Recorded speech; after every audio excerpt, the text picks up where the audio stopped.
Caros colegas de estudo, vamos para mais um vídeo hoje. E hoje eu queria trazer para vocês uma coisa que eu venho desenvolvendo, né, me aprimorando. Não quero dizer que eu que criei, mas é um negócio que às vezes a gente, bom, pelo menos eu enxergava de uma maneira um pouco mais, de uma maneira não tão ampla, né? Não conseguia aplicar tanto no meu dia a dia, mas que cada vez mais eu venho tentando trazer mais coisas para serem feitas desse jeito e tenho colhido muitos resultados bons, né? Muitos bons resultados. E eu resolvi dar um nome para isso de ressignificação, né? De novo, né? Não fui eu que inventei. É, eu vejo muito outros treinadores, outros horsemen, outros mestres aí utilizando a mesma coisa. Mas para mim, eu estudei um pouquinho de PNL e eles têm essa palavra. Eu até dei uma pesquisadinha rápida aqui para ajudar e eu acho que cabe bem, tá? Deixa eu ver aqui, ó. Então a gente tem, por exemplo, ó, no cerne da ressignificação repousa a suposição de que a vida não oferece um significado inerente. As coisas significam o que nós as fazemos significar no nosso interior, né? Ou seja, cada um tem o seu, de certa forma, tem o seu próprio mundo, porque cada um percebe o mundo de um jeito diferente, né? Então,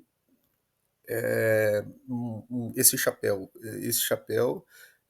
para mim significa uma coisa, para você pode significar outra, né? Pode significar coisas boas para uma pessoa, pode significar coisas ruins para outra pessoa, né?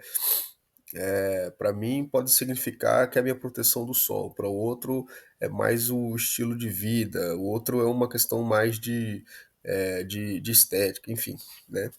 Então, cada coisa significa cada coisa significa o que cada pessoa, o significado que cada pessoa dá para ela, né? Vamos ver uns outros exemplos aqui, ó. No contexto da PNL, a ressignificação é entendida como dar outro sentido para uma situação ou momento da sua vida, quando desejamos fazer grandes mudanças positivas em nossas histórias, né? Então, geralmente, ela é usada no momento num trauma, né? Em que você tenta ressignificar esse trauma, ou então, né, às vezes, ressignificar um hábito, tá? Independente outro significado aqui, né? Independente da proporção do trauma, é importante dar um novo significado para poder superá-lo e seguir em frente de forma positiva. Afinal, é preciso transformá-lo em algo mais leve e diminuir ao máximo a forma que ele afeta o seu psicológico e o seu emocional, né? Lógico que aqui não é na intenção de repente, diminuir esse trauma, né? Diminuir no sentido assim de banalizar esse trauma, né? Mas é no sentido de diminuir os impactos negativos que esse trauma tem na sua vida hoje em dia, né? E com os cavalos, isso também acontece, né? Isso também acontece por coisas geradas pelo ser humano, ou às vezes por coisas que aconteceram no ambiente, né? E para mim, na verdade, acaba que não importa muito, de novo, né? Não querendo banalizar o passado do cavalo, mas não importa muito saber o que aconteceu, qual foi o evento, né? É muito mais importante a gente se preocupar em como que a gente vai tirar o cavalo daquela situação, tá? Então, eu consegui aqui gravar dois exemplos, tá? Que eu vou mostrar para vocês. Lógico que tem muitos outros. Um é de realmente um trauma, tá? Que é uma égua que tem um histórico que a gente não sabe muito, né? Porque era uma receptora e ela veio, a gente comprou ela para ser receptora e eu aproveitei para usar ela para dar no curso de doma. Foi até uma história engraçada, porque eu escolhi 6 éguas, né, mais ou menos aleatoriamente, as que estavam com que tinham um tamanho melhor, né, as que pareciam que tinham as que pareciam que não eram domadas, mas ao mesmo tempo que não era também tinha uma égua lá que assim num curso de 4 dias eu achei que não ia e provavelmente não ia dar tempo de fazer muita coisa com ela, ela ia precisar de mais tempo. Enfim, escolhi éguas entre mais ou menos que cumprissem esses requisitos. E aí dessas 6 éguas, eu peguei 5. Como é um curso só de 4 dias, eu falei, eu vou pelo menos dar uma primeira cabresteada, porque eu estava com medo de perder muito tempo nessa etapa, né? E normalmente os pontos que eu pego são cabresteados, né? A maioria. Hoje em dia, a maioria dos. A não ser quem vai domar em fazenda, né? Tropa de fazenda, a maioria pega animal com algum manejo, né? Então, e pelo menos cabresteados geralmente eles são. E quando não são manso de deixa passar uma escova, já deixa tomar um banho, enfim. Quando tem pelo menos um manejinho, você já consegue isso daí. E deixei uma justamente para mostrar, né, essa primeira aproximação, o cabresteamento e tal, tal, tal, tal. E eu escolhi justamente essa égua. E assim, todos os outros 5 animais, teve égua que deixou me aproximar pro cabresto todo sem precisar laçar, teve égua que eu precisei laçar, mas foi muito tranquilo. Todas elas, em coisa de 20 minutos, meia hora, eu tinha conseguido fazer o primeiro contato, colocar cabresto, ensinar, desengajar um pouquinho, né, para dar um mínimo de segurança para os alunos, que tinha gente ali que estava um pouco verde ainda, então para ter uma segurança. E essa égua eu acho que no dia no primeiro momento do curso, né, ela demorou, eu comecei por ela e demorou coisa de, sei lá, 2 horas para eu conseguir pegar ela, né. Tentei com ela solta, não, cheguei até um ponto, ela não permitia mais, eu expliquei pro pessoal, falei, ó, eu posso tentar continuando assim, mas eu vou laçar ela para evitar um desgaste maior, né? Ao invés de ter o desconforto dela ficar muito tempo, né, galopando e tal, tendo que trabalhar enquanto ela tá longe de mim, né? Vou usar o laço para ver se eu deixo mais claro para ela o que eu quero, né? E poupo ela fisicamente e inclusive emocionalmente, né? De ficar muito tempo em confusão, muito tempo se exercitando e tal. Lacei, consegui me aproximar um pouquinho mais, acho que consegui até passar a mão nela, não me lembro. Já faz algum tempo o curso, mas não consegui me aproximar para pôr o cabresto. Aí peguei um cavalo, né? Consegui me aproximar um pouquinho mais, mas a parte de colocar cabresto estava muito complicada, né? E uma das coisas que dificultava muito colocar o cabresto é porque ela escondia muito a cara, principalmente o focinho, que é onde você precisa passar o cabresto, né? E, bom, eu não sei, imagino que em algum momento colocaram um pito nela, né? Esse tipo de coisa. Na orelha ela não tinha grande problema, mas essa parte do focinho aqui é muito sensível para ela, né? Então, a gente teve que trabalhar isso um pouco no curso, até para vestir cabeçada e tal, mas acabou sendo pouco tempo, né? Assim, melhorou, já estava dando para vestir cabeçada e tal, mas ela ficou aí um período de, sei lá, uns 8 meses solta, e aí eu tava precisando de um cavalo de escolinha aqui e tal, e eu falei, vou escolher dois animais para para terminar de nomar, que fizeram o curso, né? As receptoras que sobraram da estação. E aí eu peguei essa égua e mais uma. A outra, bem mansa, tá indo super bem, mas ela tô tendo que lidar com bastante coisa. Então vou mostrar para vocês o trabalho que eu fiz com ela, tá? E explicar na prática o que que esse que eu tô chamando de ressignificação, beleza? Então, qual que era a história, né? A hora que você levava a mão ali próximo ao focinho dela, esse aqui já é o segundo ou terceiro dia de trabalho, né, dessa segunda etapa da doma dela. Então, toda vez que chegava perto do focinho dela, ela escondia a cara. Se você insistir um pouco, ela batia a mão, né? Quase dando uma manotada. Você vai ver que ela ainda tem um pouquinho dessa reação, né? E qual que foi a minha abordagem, né? Ao invés de ser simplesmente a pressão e alívio, de levar a mão até onde eu consigo, né? Esperar ela se acalmar e tirar, levar até onde eu consigo, esperar ela se acalmar, tirar. O que que eu fiz? A hora que eu levei a mão e ela começou a se incomodar, eu esperei o primeiro movimento que ela me desse, né? Que movimento? Qualquer um, desde que fosse um movimento tranquilo para eu acompanhar e um movimento que me servia. Então, por exemplo, bater a mão, né, que pode me machucar, não serve. O estímulo vai continuar. Aqui, qual que foi o movimento que eu usei que eu gostei? Ela começou a querer ir para trás, né? Então, esse foi o meu novo sinal, foi o meu novo jeito de recuar ela.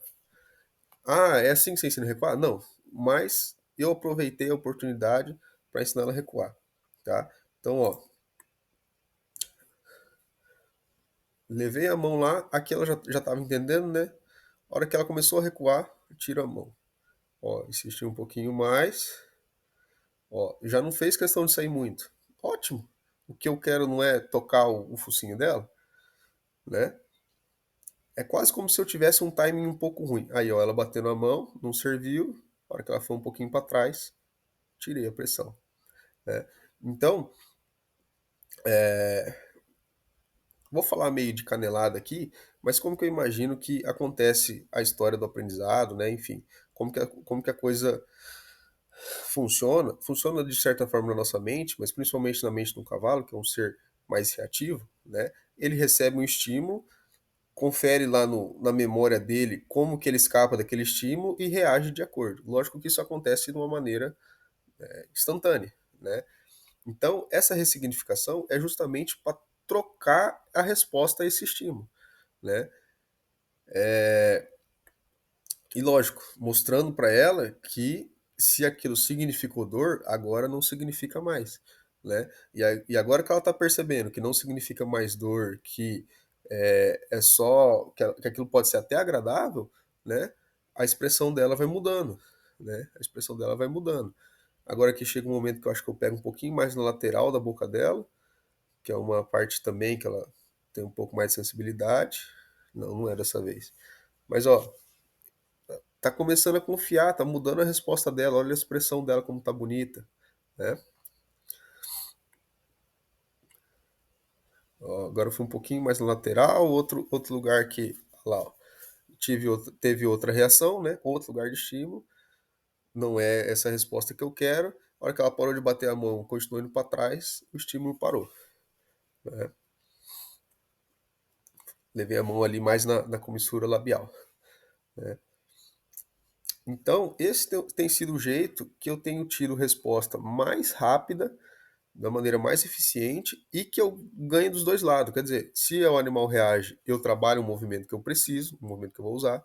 Se ele não reage, né, quer dizer que eu estou tendo sucesso nesse processo de,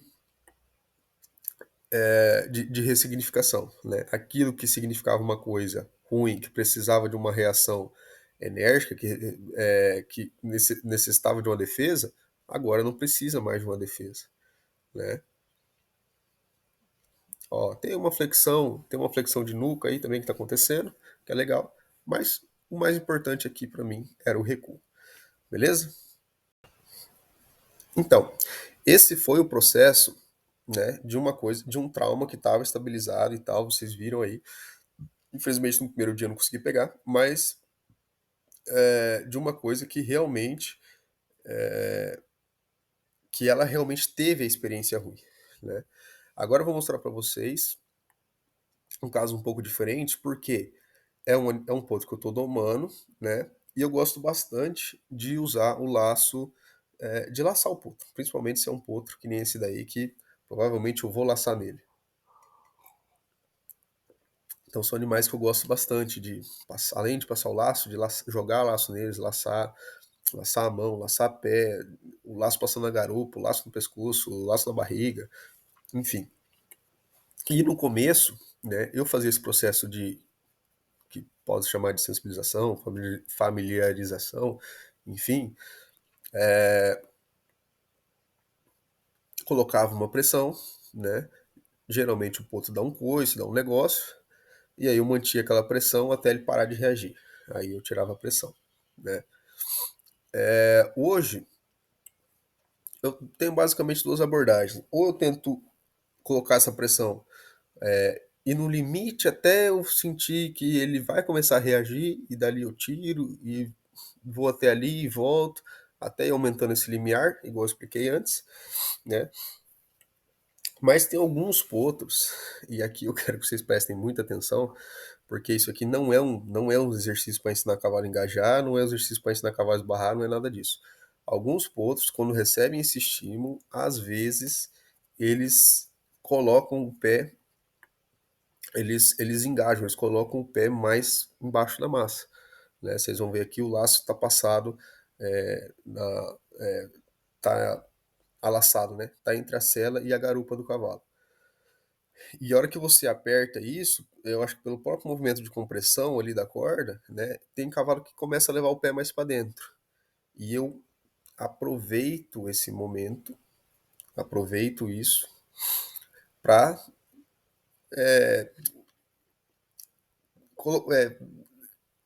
significar esse estímulo com o pé entrando, né? Ah, mas se um dia eu laçar e a corda passar na bunda dele, ele vai fazer isso? Daqui um, é igual a história do focinho ali. Chega uma hora que começa a não fazer muita diferença, né?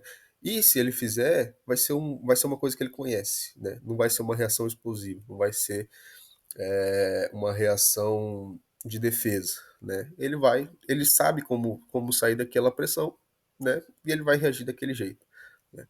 Não é uma coisa que vai te desequilibrar e tal se ele engajar ou se ele esbarrar, né? Mas enfim, então vamos lá para vocês verem. Mas de novo, não é um exercício. Tomara que isso não aconteça, que daqui a um tempo vai ter gente falando aqui, ó, vou ensinar vocês a como esbarrar o cavalo. E passa o laço na garupa do cavalo e fica puxando até o cavalo entrar com o pé. Não, é uma oportunidade. Tem cavalo, se eu coloco o laço lá, aperto, o cavalo não faz nada, eu também tiro, beleza, vamos para a próxima coisa. Agora, esses cavalos que colocam o pé mais embaixo, eu aproveito para tirar esse movimento que eu vou usar. Vamos lá. Então tá aqui, ó. Que nem eu falei para vocês, o laço passando lá na frente da sela, pode ser entre o pito e o assento também, e na garupa. Ó, agora no começo, a hora que eu aperto um pouquinho, às vezes até sem apertar pelo próprio movimento dele, a corda bate ali, ele tá dando coice. Beleza. Não vou fazer uma grande questão disso. Não vou apertar mais a corda, nem vou afrouxar, né? Aí eu vi a primeira intenção dele de colocar um pouquinho posterior e manter o movimento. Ó, primeira tentativa, alivio imediatamente. Tá?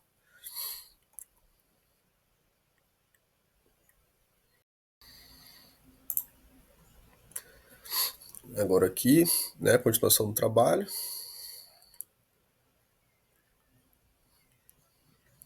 Ó, já não está reagindo tanto, né? Ó, que coisa boa. Lambeu a boca, né? Mastigou. Então, o laço antes era um incômodo, ele falava assim, eu tenho que me livrar desse incômodo dando coice. Agora ele fala assim, não, mas peraí, se eu faço isso aqui, o negócio para de me incomodar, né? Então, quer dizer, é impressionante como quando você começa a associar o estímulo a outra coisa,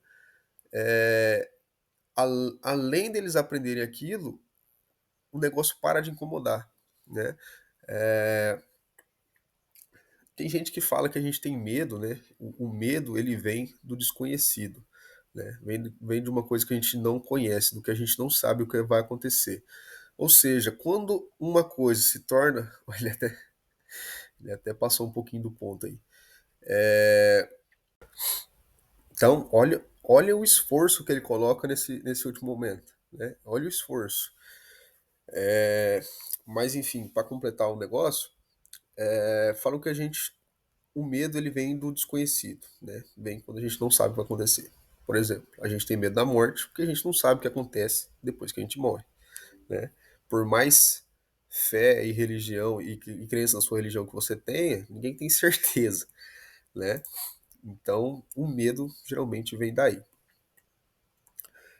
Então, quando uma coisa passa a ser previsível, né, nós seres humanos e o cavalo, e qualquer animal que seja,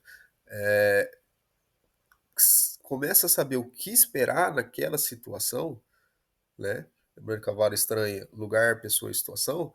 Quando o cavalo começa a saber o que esperar naquela situação, o medo, ele não precisa mais ter medo, né? E a partir daí, a gente consegue abrir uma porta para uma relação de confiança. Beleza? Então, pessoal, basicamente é isso.